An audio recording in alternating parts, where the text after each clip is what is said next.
जय मसिह, यहाँहरू सबैजनालाई स्वागत गर्न चाहन्छु। यो गलातीहरूलाई पावलले लेखेको पत्र यानि कि गलातीको पुस्तक पवित्र बाइबल अध्ययन फुल अडियोमा म विराज रे एक्सेप्ट। यो बाइबलको 66औं पुस्तकहरूमध्ये 48औं पुस्तक र नयाँ नियमको चाहिँ 9औं पुस्तक रहेको छ। सो यो पुस्तक 6 अध्यायसम्म रहेको छ र सबैभन्दा पहिला म यस पुस्तकको परिचय पढ्न चाहन्छु। गलातिया चाहिँ रोमी साम्राज्यको मध्यपूर्वीय एसियामा भएको एउटा प्रदेश थियो, जुन स्थान अहिले टर्की भन्ने आधुनिक देशको मध्य भागमा पर्दछ। गलातीहरूलाई लेखिएको पावलको पत्र एउटा ख्रिस्टियन मण्डलीलाई मात्र लेखिएको थिएन, तर गलातिया प्रदेशमा रहेका विभिन्न सहरका मण्डलीहरूलाई लेखिएको थियो, जुन मण्डलीहरूको पावल आफैले स्थापना गरेका थिए। यी मण्डलीहरू कुन कुन सहरका थिए भन्ने कुरा अहिलेसम्म बाइबलका विद्वानहरूलाई निश्चित थाहा छैन। कसैले उत्तर गलातियाका सहरहरू भन्छन्, कसैले दक्षिण गलातियाका भन्छन्। कुन सालमा यो पत्र लेखिएको हो भन्ने कुरा पनि निश्चय छैन। कसैले ईस्वी सम्वत 48 देखि 49 मा भन्छन् र कसैले ईस्वी सम्वत 54 देखि 56 मा भन्छन्। जुन सालमा भए पनि पावलले पहिले लेखेका पत्रहरूमध्ये यो पत्र चाहिँ एउटा थियो। गलातीहरूलाई पावलले किन पत्र लेखेका थिए भन्ने कुरा यो पत्र पढेर स्पष्ट बुझिन्छ। गलातियामा भएका यी अन्य जाति मण्डलीहरूलाई स्थापना गर्ने बित्तिकै अन्तबाट कोही यहुदी ख्रिस्टियनहरू यी मण्डलीमा आएर पावलको शिक्षाको विरोध गर्न थालेका थिए।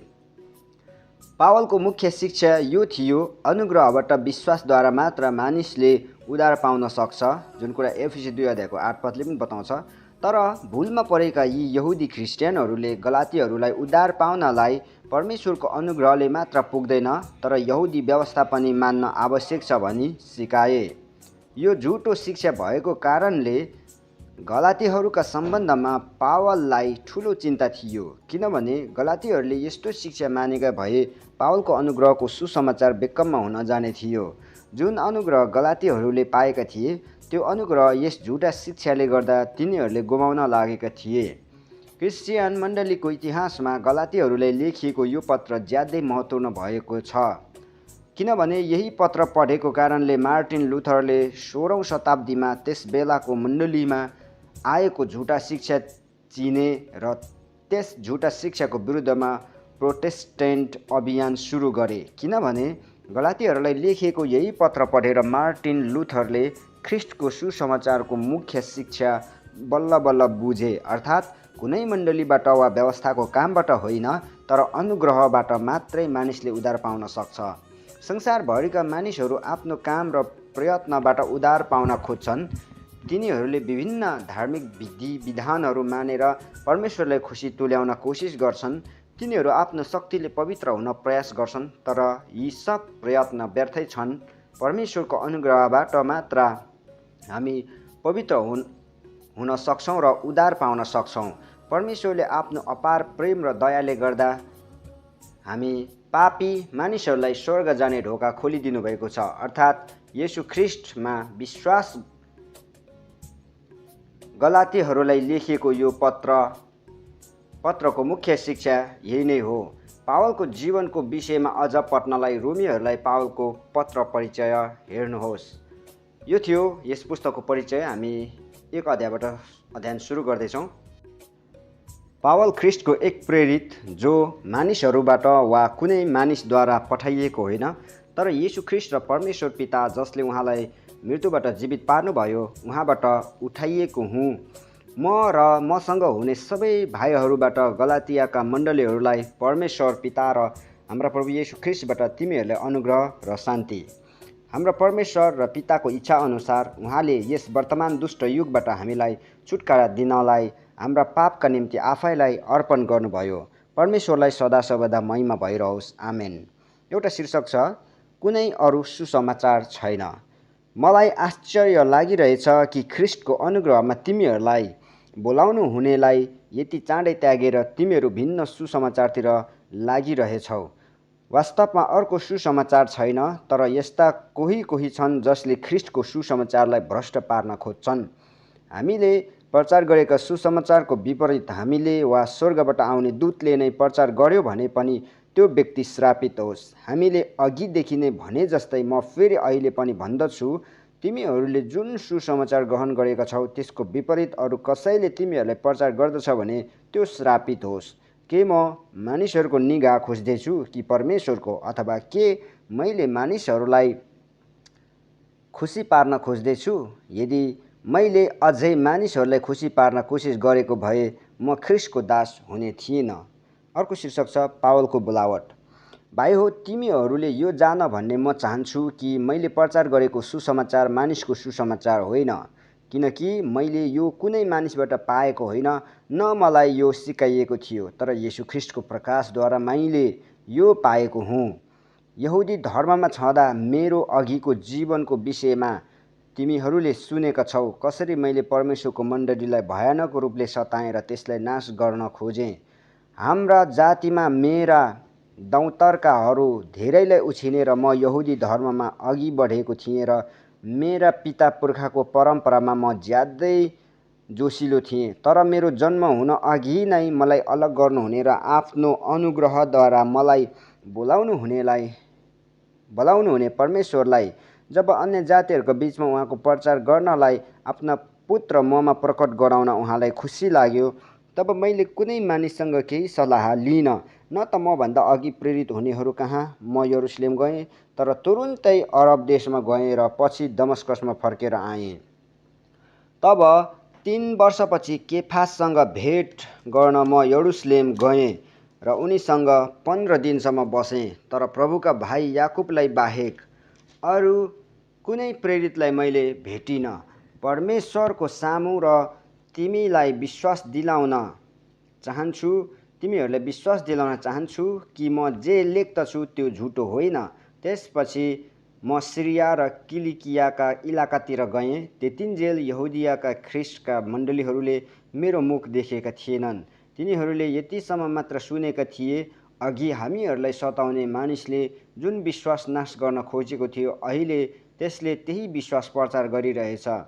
तिनीहरूले मेरो कारण परमेश्वरलाई महिमा दिए। 2 अध्यायमा आइपुगेको छौँ। शीर्षक छ प्रेरितहरूद्वारा पावलको स्वागत। 14 वर्षपछि बारनबाससँग तीतसलाई साथमा लिई म फेरि यरुशलेम गएँ। ईश्वरीय प्रकाश पाए अनुसार म गएँ र तिनीहरूका सामुन्ने त्यही सुसमाचार राखेँ जो म अन्य जातिहरूलाई प्रचार गर्दछु। तर अगुवा झैँ देखा पर्नेहरूका सामुन्ने मैले यो एकान्तमा प्रस्तुत गरेँ, ताकि मैले जो दौडेँ वा दौडिरहेको छु त्यो व्यर्थ नहोस्। तर मेरो साथमा हुने तीतसलाई ग्रीक भए तापनि खतना हुनुपर्छ भनेर कसैले कर लाएन। खतनाको यो कुरा उठ्यो किनकि कति झुटा भाइहरू हाम्रो दलभित्र गुप्त रूपले पसिकन ख्रिस्टमा भएको हाम्रो स्वतन्त्रताको चेवा गरी हामीलाई बन्धनमा ल्याउन चाहन्थे। सुसमाचारको सत्यतामा तिमीहरूका लागि सुरक्षित रहोस् भनेर तिनीहरूका सामुन्ने हामी एकै पलका निम्ति पनि झुकेनौँ। प्रतिष्ठित देखा पर्ने व्यक्तिहरू जो थिए र तिनीहरू जस्ता भए तापनि मलाई त केही फरक पर्दैन। परमेश्वरले मानिसको पक्ष गर्नुहुन्न। यिनीहरूले मेरो सन्देशमा केही थपिदिएनन्, तर झन् उल्टो तिनीहरूले देखे कि बेखतनाकाहरूलाई सुसमाचार प्रचार गर्ने अभिभारा मलाई दिएको थियो। जसरी खतनाकाहरूलाई सुसमाचार प्रचार गर्ने अभिभारा पत्रुसलाई दिएको थियो, परमेश्वर जसले पत्रुसको प्रेरितपनद्वारा खतनाहरूका बीचमा काम गर्नुभयो। याकुब, केफास, यूहन्ना जो मण्डलीका खम्बाहरू थिए, तिनीहरूले म माथि भएको अनुग्रह थाहा पाएपछि मलाई र बारनबासलाई सङ्गतिको दाहिने हात दिए। हामी अन्य जातिहरू कहाँ जाने र उनीहरू चाहिँ खतनाकाहरू कहाँ जाने भन्ने निश्चय गरे। केवल उनीहरूको यही इच्छा थियो कि गरिबमाथि हाम्रो सम्झना रहोस्। त्यसो गर्न म पनि उत्सुक थिएँ। अर्को शीर्षक छ पावल र पत्रुसको मतभेद। तर जब केफास एन्टिओखियामा आए, तब मैले उनलाई खुल्लमखुल्ला विरोध गरेँ, किनकि उनी दोषी थिए। याकुबले पठाएका मानिसहरू आउनभन्दा अघि उनले अन्य जातिहरूका साथमा खाने गर्दथे। तर जब तिनीहरू आइपुगे, तब उनी अन्य जातिहरूबाट पछि हटेर अलग भए, किनकि उनी खतनाका दलदेखि डराएका थिए। अरू बाँकी यहुदीहरूले पनि त्यस्तै कपटपूर्ण काम गरे। यहाँसम्म कि तिनीहरूको कपटपूर्ण व्यवहारले गर्दा बारनाबास पनि भड्केर गए। तर जब सुसमाचारको सत्यता बमोजिम तिनीहरू नचलेका मैले देखेँ, तब तिनीहरू सबैका सामुन्ने मैले केफासलाई भने, तपाईँ यहुदी भइकन यहुदी जस्तो नभई अन्य जातिहरू जस्तै चल्नुहुन्छ भने अन्य जातिहरूलाई यहुदी जस्तै जिउन कसरी कर लाउनुहुन्छ? हामी जन्मैका यहुदी हौँ र अन्य जाति जस्तै पापी होइनौँ, र पनि हामी जान्दछौँ व्यवस्थाका कामहरूद्वारा मानिस धर्मी ठहरिँदैन, तर येशू ख्रिस्टको विश्वासद्वारा धर्मी ठहरिन्छ। यसकारण हामीले पनि हाम्रो विश्वास ख्रिस्ट येशूमा राख्यौँ, ताकि हामी व्यवस्थाका कामद्वारा होइन तर ख्रिस्टमा राखिएको विश्वासद्वारा धर्मी ठहरिन सकौँ। किनकि व्यवस्थाका कामद्वारा कोही पनि धर्मी ठहरिँदैन, तर यदि ख्रिस्टमा धर्मी ठहरिने प्रयत्न गर्दा हामी पापी भेटाइन्छौँ भने ख्रिस्टले पापलाई प्रोत्साहन गर्नुहुन्छ त? कदापि होइन। किनकि आफैले भत्काएको कुरा मैले फेरि बनाएँ भने आफैले आफैलाई म अपराधी हुँ भन्ने साबित गर्छु। किनकि परमेश्वरको निम्ति म जिउन सकूँ भनेर व्यवस्थाद्वारा व्यवस्थाको लेखी म मरेको छु। म ख्रिस्टसँगै क्रुसमा टाँगिएको छु। अब उपरान्त जिउने म होइन, तर ख्रिस्ट ममा जिउनुहुन्छ। जुन जीवन शरीरमा म अहिले जिउँछु त्यो परमेश्वरका पुत्रमा विश्वास गरेर जिउँछु, जसले मलाई प्रेम गर्नुभयो र मेरो निम्ति आफूलाई अर्पण गर्नुभयो। परमेश्वरको अनुग्रह म पन्छाउँदिनँ, किनकि व्यवस्थाद्वारा धर्मी ठहरिने हो भने त ख्रिस्ट व्यर्थैमा मर्नुभयो। 3 अध्यायमा आइपुगेका छौँ। शीर्षक छ विश्वास र व्यवस्था पालन। हे मूर्ख गलाती हो, कसले तिमीहरूलाई मुहनी लाएर बसमा पार्यो? तिमीहरूका आँखाकै सामुन्ने येशू ख्रिस्ट क्रुसमा टाँगिनु भएको कुरा स्पष्ट रूपले वर्णन गरिएको थियो। यति मात्र म तिमीहरूलाई सोध्न चाहन्छु, तिमीहरूले पवित्र आत्मालाई व्यवस्थाका कामहरूद्वारा पायो कि सुनेका वचनमा विश्वास गरेर? के तिमीहरू यति मूर्ख छौ कि आत्मामा सुरु गरेर शरीरमा शेष गर्दछौ? के यतिका दुःख तिमीहरूले व्यर्थैमा भोग्यौ त? यदि यो साँच्चै व्यर्थ भयो भने त जसले तिमीहरूलाई पवित्र आत्मा दिनुहुन्छ र तिमीहरूका माझ आश्चर्य कर्महरू गर्नुहुन्छ, के यो सबै उहाँको व्यवस्थाका तिमीहरूका कामको कारणले गर्नुभएको हो कि सुनेका वचनमा तिमीहरूले विश्वास गरेको कारणले हो? अब्राहमलाई नै हेर, उनले परमेश्वरमा विश्वास गरेथे र यो उनको निम्ति धार्मिकता गनिएको थियो। यसकारण तिमीहरूले यो जान कि जसले विश्वास गर्छन् तिनीहरू नै अब्राहमका सन्तान हुन्। परमेश्वरले अन्य जातिहरूलाई विश्वासद्वारा धर्मी ठहराउनुहुन्छ भन्ने धर्मशास्त्रले पहिलेदेखि नै देखेर अब्राहमलाई तमा नै सबै जातिले आशिष पाउनेछन् भन्ने सुसमाचार अघिबाटै सुनायो। यसकारण विश्वास गर्ने मानिसहरूले विश्वासी अब्राहमसँगै आशिष पाएका छन्। व्यवस्थाका कामहरूमाथि भर पर्ने सबै श्रापित छन्, किनकि धर्मशास्त्रमा यसो लेखिएको छ, व्यवस्थाको पुस्तकमा लेखिएका सबै कुरामा नरहने र ती पालन नगर्ने हरेक श्रापित हुन्छ। परमेश्वरको दृष्टिमा व्यवस्थाबाट कोही मानिस धर्मी ठहरिँदैन भन्ने कुरा प्रत्यक्ष छ, किनभने धर्मी चाहिँ विश्वासद्वारा नै जिउनेछ।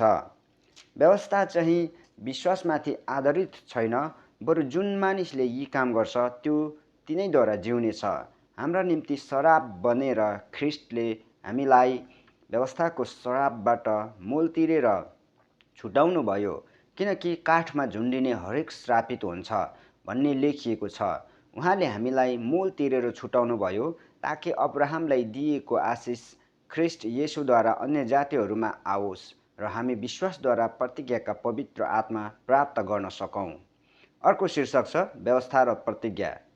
भाइ हो, प्रतिदिनको जीवनबाट एउटा उदाहरण लियौँ। एकचोटि पक्का भइसकेपछि मानिसले बनाएको इच्छापत्र कसैले रद्द गर्न सक्दैन, न त त्यसमा केही थप्न सक्छ। प्रतिज्ञाहरू अब्राहम र उनको सन्तानलाई दिएका थिए। धर्मशास्त्रले सन्तानहरूलाई भन्दैन, यसले त धेरै मानिसहरूको सङ्केत दिन्छ, तर धर्मशास्त्रले तिम्रो सन्तानलाई भन्छ, यसले एकजना मानिसको मात्र सङ्केत दिन्छ जो ख्रिस्ट हुनुहुन्छ। मेरो भनाइको अर्थ यो हो कि 430 वर्षपछि आएको व्यवस्थाले त्यसभन्दा अघि परमेश्वरले पक्का गर्नुभएको करारलाई काट्दैन, नत्र त प्रतिज्ञा रद्द भइजाने थियो, किनकि उत्तराधिकार व्यवस्थाद्वारा होइन पाइने हो भने प्रतिज्ञाद्वारा पाइने कुरै आउँदैन। तर परमेश्वरले प्रतिज्ञाद्वारा नै अब्राहमलाई यो दिनुभयो। तब व्यवस्थाको आवश्यकता किन पर्यो त? जुन सन्तानलाई प्रतिज्ञा भएको थियो ऊ नआउन्जेल अपराधको कारणले व्यवस्था थपियो, अनि एकजना मध्यस्थले स्वर्गदूतहरूद्वारा व्यवस्थाको स्थापना गर्यो। एउटैको मात्र मध्यस्थ हुँदैन, तर परमेश्वर एउटै हुनुहुन्छ। तब के व्यवस्था परमेश्वरका प्रतिज्ञाहरूका विरुद्ध छ र? कदापि छैन। यदि जीवित पार्न सक्ने व्यवस्था दिइएको भए धार्मिकता साँच्चै व्यवस्थाबाट हुने थियो। तर धर्मशास्त्रले बताउँछ कि सबै कुरा पापको कैदमा छ, ताकि जुन प्रतिज्ञा येशू ख्रिस्टमाथि विश्वासद्वारा दिइएको थियो त्यो विश्वास गर्नेहरूलाई दिइयोस्। तर विश्वास आउन अघि हामी व्यवस्थाको वशमा थियौँ र विश्वास प्रकट नभएसम्म हामी थुनिएका थियौँ। विश्वासद्वारा हामी धर्मी ठहरिन सकौँ भनेर व्यवस्थालाई हाम्रो संरक्षक भई हामीलाई ख्रिस्टसम्म डोर्याउने जिम्मा दिइयो। तर अब विश्वास आएको हुनाले अब उपरान्त हामी संरक्षकको अधीनमा छैनौँ। अर्को शीर्षक छ परमेश्वरका सन्तान। किनकि विश्वासद्वारा तिमीहरू सबै ख्रिस्ट येशूमा परमेश्वरका सन्तान हौ। किनकि तिमीहरूमध्ये जतिको ख्रिस्टमा बप्तिस्मा भयो तिमीहरू सबैले ख्रिस्टलाई धारण गरेका छौ। अब न त यहुदी छ, न ग्रिक, न कमारा छ, न फुक्का, न त पुरुष, न स्त्री छ, किनभने ख्रिस्ट येशूमा तिमीहरू सबै एउटै हौ। यदि तिमीहरू एउटै ख्रिस्टका हौ भने त तिमीहरू अब्राहमका सन्तान हौ र प्रतिज्ञा बमोजिम उत्तराधिकारीहरू हौ। 4 अध्यायमा आइपुगेका छौँ। मेरो भनाइको अर्थ यो हो, उत्तराधिकारी जबसम्म बालकै छ ऊ सबै थोकको मालिक भए तापनि कमाराभन्दा फरक हुँदैन। तर बाबुले ठहराएको सम्मसम्म ऊ अभिभावक र संरक्षकको अधीनमा हुन्छ। हामी पनि यसरी नै बालक छौन्जेल संसारका दैवी शक्तिहरूको दासत्वमुनि थियौँ। तर समयको पूर्णतामा परमेश्वरले आफ्ना पुत्रलाई पठाउनुभयो। उहाँ एउटी स्त्रीबाट जन्मनुभयो तथा व्यवस्थाको अधीनमा जन्मनुभयो। व्यवस्थाको अधीनमा रहनेहरूलाई मूल तिरेर छुटाउनलाई उहाँ पठाइनुभयो, ताकि हामी पुत्रको पुरा हक प्राप्त गर्न सकौँ। तिमीहरू पुत्र भएका हुनाले परमेश्वरले हाम्रा पुत्रको आत्मा हाम्रा हृदयमा पठाइदिनुभयो, जसले हे अब्बा पिता भनेर पुकार्नुहुन्छ। यसै कारण परमेश्वरद्वारा तिमी अब उपरान्त दास होइनौ तर पुत्र हौ, र पुत्र हौ भने त उत्तराधिकारी पनि हौ। अर्को शीर्षक छ गलातीहरूका निम्ति पावलको वास्ता। अघि जब तिमीहरूले परमेश्वरलाई चिनेका थिएनौ तिमीहरू तिनका दास थियौ, जो स्वभावले नै देवहरू होइनन्। तर अब त तिमीहरूले परमेश्वरलाई चिनेका छौ अथवा परमेश्वरबाट चिनिएका छौ र पनि फेरि कसरी तिमीहरू ती निर्बल र सुरुका तुच्छ सिद्धान्तहरूतिर फर्कन्छौ र फेरि तिनका दास बन्न चाहन्छौ। तिमीहरू अतिथिहरू, महिनाहरू, तिथिहरू, ऋतुहरू र वर्षहरू मान्दछौ। मलाई त यस्तो लाग्छ कि तिमीहरूका निम्ति गरिरहेको मेरो परिश्रम व्यर्थ भयो। भाइ हो, तिमीहरू म जस्तै हो भन्ने म बिन्ती गर्दछु, किनकि म पनि तिमीहरू जस्तै भएको छु। तिमीहरूले मेरो केही खराबी गरेका छैनौ। तिमीहरूलाई थाहा छ कि शरीरको अस्वस्थताले गर्दा नै मैले पहिले तिमीहरूलाई सुसमाचार सुनाएथेँ। यद्यपि मेरो बिरामी अवस्थामा तिमीहरूका लागि एउटा परीक्षा थियो, तथापि तिमीहरूले मलाई तिरस्कार गरेनौ, न घृणा नै गर्यौ। तर परमेश्वरको एउटा दूतलाई, ख्रिस्ट येशूलाई झैँ मलाई ग्रहण गर्यौ। तिमीहरूले अनुभव गरेको सन्तोष कता गयो? किनभने म गवाई दिन सक्छु कि यदि सम्भव भए तिमीहरूले आफ्ना आँखासम्म पनि निकालेर मलाई दिने थियौ।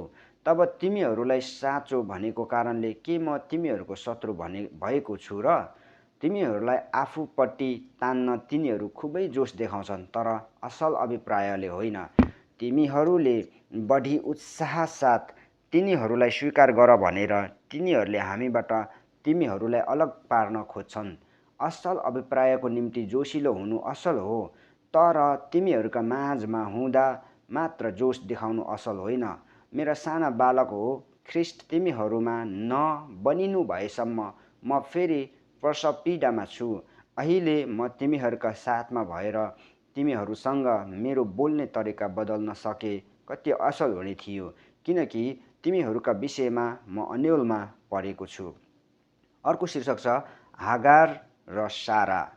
तिमीहरू व्यवस्थाको अधीनमा रहन चाहनेहरूलाई मलाई भन, व्यवस्थाले के भन्छ के तिमीहरूलाई थाहा छैन? किनभने लेखिएको छ, अब्राहमका दुई छोराहरू थिए, कमारी तर्फबाट एक, अर्को चाहिँ स्वतन्त्र स्त्रीबाट। कमारीको छोरो चाहिँ शरीर अनुसार जन्मिएको थियो, तर स्वतन्त्र स्त्रीबाट जन्मिएको छोरो प्रतिज्ञाद्वारा। यो कुरालाई रूपक दृष्टान्तको रूपमा लिन सकिन्छ। ती स्त्रीहरू दुई किसिमका करारहरू हुन्। एउटी चाहिँ सिनै पर्वतबाट दासत्वको लागि सन्तान जन्माउने हागार हो। हागार अब अरब देशको सिनै पर्वत हो र वर्तमान यरुसलेमसँग त्यसको तुलना गर्न सकिन्छ, किनकि त्यो आफ्ना बालकहरूका साथ दासत्वमा छ। तर माथिको यरुसलेम स्वतन्त्र छ, जो हाम्री आमा हुन्, किनभने लेखिएको छ, हे नजन्माउने बाजी, आनन्द गर, हे प्रसव पीडा थाहा नपाउने, मन खोलेर कराऊ, किनभने पति भएकी स्त्रीभन्दा त्यागिएकी स्त्रीका छोराछोरी धेरै छन्। अब हे भाइ हो, इसहाक जस्तै हामी पनि प्रतिज्ञाका सन्तान हौँ, तर त्यसबेला जसरी शरीर अनुसार जन्मेकोले आत्मा अनुसार जन्मेकोलाई सताउँदथ्यो, अहिले पनि त्यस्तै छ। तर धर्मशास्त्रले के भन्दछ? कमारी र त्यसको छोरालाई निकालिदेऊ, किनभने दासी पुत्र स्वतन्त्र स्त्रीको छोरासँग उत्तराधिकारी हुने छैन। यसकारण भाइ हो, हामी कमारीका होइनौँ, तर स्वतन्त्र स्त्रीका सन्तान हौँ। 5 अध्यायमा आइपुगेका छौँ। शीर्षक छ ख्रिस्टमा स्वतन्त्रता। स्वतन्त्रताको निम्ति ख्रिस्टले हामीलाई स्वतन्त्र पार्नुभएको छ। यसकारण दरा भएर खडा हो र फेरि दासत्वको जुवामुनि नपर। म पावलले नै तिमीहरूलाई भन्दछु, तिमीहरूले खतना लियौ भने ख्रिस्टबाट तिमीलाई कुनै फाइदा हुने छैन। खतना हुने प्रत्येकलाई म फेरि चेतावनी दिन्छु कि सम्पूर्ण व्यवस्था पालन गर्न त्यो बाध्य हुन्छ। तिमीहरू जो व्यवस्थाद्वारा धर्मी ठहरिन चाहन्छौ, तिमीहरू ख्रिस्टबाट अलग भएका छौ। तिमीहरू अनुग्रहबाट तल खसेका छौ, किनकि हामी पवित्र आत्माद्वारा विश्वासबाट धार्मिकताका आशाको प्रतीक्षा गर्छौँ।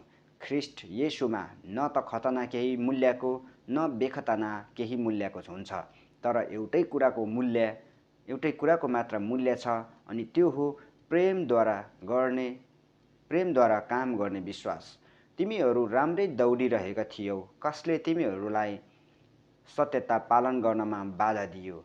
तिमीहरूलाई बोलाउनु हुनेबाट यो फकाउने फुस्लाउने काम भएको होइन। थोरै खमिरले जम्मै ढिकालाई खमिरा बनाउँछ। म प्रभुमा भरोसा राख्दछु कि तिमीहरूले मेरो बाहेक अर्को विचार अपनाउने छैनौ। तिमीहरूलाई पिरोल्ने जोसुकै भए पनि त्यसले दण्ड भोग्नेछ। तर भाइ हो, यदि म अझै खतनाको प्रचार गर्दछु भने ममाथि यी सब सतावट किन आएका? त्यसो हो भने त क्रुसबाट आउने बाधा गएको छ। तिमीहरूलाई विचलित पार्नेहरूले त बरु आफ्नो अङ्ग नै काटे पनि हुने। अर्को शीर्षक छ पवित्र आत्माबाट जीवन। भाइ हो, तिमीहरू त स्वतन्त्रताको निम्ति बोलाइएका हौ। केवल त्यस स्वतन्त्रतालाई पापमय स्वभावको निम्ति प्रयोग नगर, तर प्रेममा तिमीहरू एक अर्काको सेवक बन। किनभने समस्त व्यवस्था एउटै वचनमा पुरा भएको छ, तैँले आफ्नो छिमेकीलाई आफूलाई झैँ प्रेम गर। तर तिमीहरू एउटाले अर्कोलाई टोक्ने र निल्ने गर्छौ भने त होसियार गर, तिमीहरू एक अर्काबाट नै खत्तम हुनु नपरोस्। तर म भन्दछु, पवित्र आत्माद्वारा हिँड र पापमय स्वभावका लालसा पुरा नगर, किनकि पापमय स्वभावका लालसा पवित्र आत्माको विरुद्धमा हुन्छन्, अनि पवित्र आत्माको इच्छा पापमय स्वभावको विरुद्ध। तिमी जे गर्न चाहन्छौ त्यसबाट तिमीहरूलाई रोक्नका निम्ति यी चाहिँ एक अर्काको विरुद्धमा हुन्छन्। तर यदि तिमीहरू पवित्र आत्माद्वारा डोरिएका हौ भने त तिमीहरू व्यवस्थाको अधीनमा हुँदैनौ। पापमय स्वभावका कामहरू प्रत्यक्ष छन्, जो यिनै हुन्: व्यभिचार, अपवित्रता, लम्पटपना, मूर्तिपूजा, मन्त्रतन्त्र, दुश्मनी, झैझगडा, ईर्ष्या, क्रोध, स्वार्थीपन, फुट, गुटबन्दी, डाहा, पियाक्दपन, अश्लील, मोजमजा र यस्तै अरू जसका विषयमा म तिमीहरूलाई चेतावनी दिन्छु र अघि पनि दिएकै हुँ। जसले यस्ता कामहरू गर्दछन् परमेश्वरका राज्यका हकदार बन्ने छैनन्। तर पवित्र आत्माको फल चाहिँ प्रेम, आनन्द, शान्ति, धैर्य, दया, भलाइ, विश्वासता, नम्रता, संयम हुन्। यस्ता कुराहरूका विरुद्धमा कुनै व्यवस्था छैन। तर तिनीहरू जो ख्रीष्ट येशूका हुन् तिनीहरूले पापमय स्वभावलाई त्यसको वासना र लालसासहित क्रुसमा टाँगिदिएका छन्। हामी पवित्र आत्माद्वारा जिउँछौँ भनेर आत्माकै अनुसार हिँडौँ। हामी अहङ्कारी नहौँ, एउटाले अर्कोलाई रिस नउठाउँ र एउटाले अर्कोलाई ईर्ष्या नगरौँ। 6 अध्यायमा आइपुगेका छौँ, जुन चाहिँ यस पुस्तकको अन्तिम अध्याय हो। शीर्षक छ सबैको भलाइ गर्नु। भाइ हो, यदि कुनै मानिस अपराधमा पक्राउ पर्यो भने तिमीहरू जो आत्मिक छौ तिमीहरूले नै नम्रतापूर्वक तिनको सुधार गर। आफ्नै पनि विचार गर राख, नत्र त तिमीहरू पनि परीक्षामा पर्नेछौ। एउटाले अर्काको भार उठाऊ र यसरी ख्रीष्टको व्यवस्था पूरा गर। किनकि कुनै मूल्य नभएको मानिसले आफैलाई केही हुँ भनी ठान्छ भने त्यसले आफैलाई धोका दिन्छ। प्रत्येकले आफ्नै कामको जाँच गरोस्, तब मात्र त्यसले आफैलाई अरूसँग तुलना नगरी आफैमाथि गर्व गर्न सक्छ। किनभने हरेकले आफ्नो भार आफै उठाउनुपर्छ। वचनको शिक्षा पाउने हरेकले आफ्ना सबै असल थोकहरू वचन सिकाउनेसँग बाँडचुँड गर्नुपर्छ। धोकामा नपर, परमेश्वरको ठट्टा हुँदैन। किनभने मानिसले जे रोप्दछ त्यसैको कटनी पनि गर्नेछ। जसले आफ्नो पापमय स्वभावको निम्ति रोप्दछ त्यसले आफ्नो पापमय स्वभावबाट नै सर्वनाशको कटनी गर्नेछ। तर जसले आत्माको निम्ति रोप्दछ त्यसले आत्माबाट नै अनन्त जीवनको कटनी गर्नेछ। भलाइ गर्ने काममा हामी नथाकौँ, किनभने यदि हिम्मत हारेनौँ भने ठिक समयमा हामी कटनी गर्नेछौँ। यसकारण मौका पाए अनुसार हामी सबै मानिसको भलाइ गर्दै जाउँ, विशेष गरी तिनीहरूको जो हाम्रो विश्वासका परिवारका हुन्। अर्को शीर्षक छ नयाँ सृष्टि। हेर, म कति ठुला ठुला अक्षरहरूले आफ्नै हातले तिमीहरूलाई लेखिरहेछु। ख्रीष्टका क्रुसको कारणले सतावटमा नपरुन् भनी बाहिरी तवरले सब ठिक देखिन चाहनेहरूले नै तिमीहरूलाई खतना गर्न कर लाउँछन्। किनकि खतना गर्नेहरू आफै पनि व्यवस्था पालन गर्दैनन्, तर तिनीहरूको शरीरमा घमण्ड गर्नको निम्ति तिमीहरूले खतना गरेको तिनीहरू चाहन्छन्। हाम्रा प्रभु येशू ख्रीष्टको क्रुस बाहेक अरू कुनै पनि कुरामाथि घमण्ड गर्ने कुरा मदेखि दूर रहोस्, जसद्वारा म चाहिँ संसारको लेखी र संसार मेरो लेखी क्रुसमा झुन्ड्याइएको छ। न त खतनाको केही महत्त्व छ न बेखतनाको, तर नयाँ सृष्टि नै सब थोक हो। अब जो जति यस नियममा चल्दछन् तिनीहरूमाथि र परमेश्वरका इस्राएल जातिमाथि शान्ति र कृपा रहोस्। अबदेखि उसो कसैले मलाई कष्ट नदेओस्, किनभने म आफ्नो शरीरमा येशूका डामहरू धारण गर्दछु। भाइ हो, हाम्रा प्रभु येशू ख्रीष्टको अनुग्रह तिमीहरूको आत्मासँग रहोस्। आमेन। यो सँगसँगै गलातीको पुस्तकको अध्ययन पनि पुरा भएको छ। अर्को पटक हामी एफिसीको पुस्तकको अध्ययनमा हामी भेट्नेछौँ। सबैजनालाई जय मसीह। Thank you very much.